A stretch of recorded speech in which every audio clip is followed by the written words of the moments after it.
I realized my father too late. I could never call the family I grew up in ideal. My mother would come home tired from work, and my father was a man of few words, sometimes seeming strict and distant. As a child, I often wondered, why do other kids' fathers play and talk with them while mine stays silent? My father left for work very early in the morning. In the evenings, he would return exhausted, eat quietly, and then just sit in front of the television. His silence hurt me inside. Once, I even cried and asked my mother, "Why doesn't Dad love me?" She only stroked my head gently without saying anything. As a teenager, my relationship with my father grew even colder. Even if I succeeded at school or received awards, I never heard words of praise from him. Sometimes, I would share big news on purpose just to get his attention, but all he said was a short, "Good."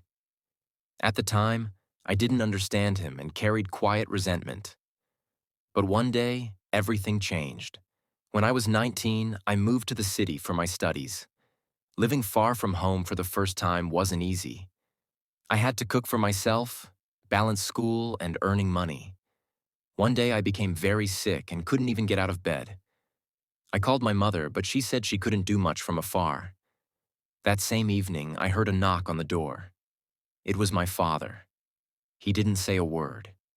He cooked food, brought me medicine, and stayed with me for several days. Surprised, I asked, "Dad, did you leave work just to come here?"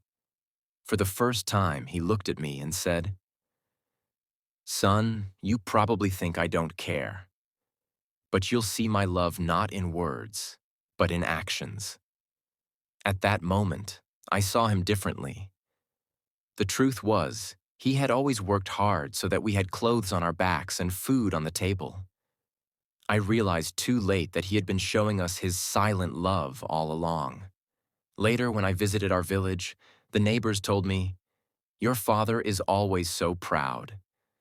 He often says, 'My son is studying in the city,' and talks about you a lot." Hearing that brought tears to my eyes. I felt ashamed for holding on to resentment all those years when, in fact, he had always loved me. Now our relationship is completely different. I speak openly with him, and he slowly learned to show more of his emotions.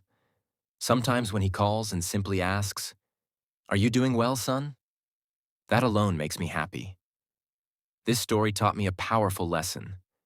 Family love is not always spoken aloud. Sometimes it is revealed in quiet care and selfless actions.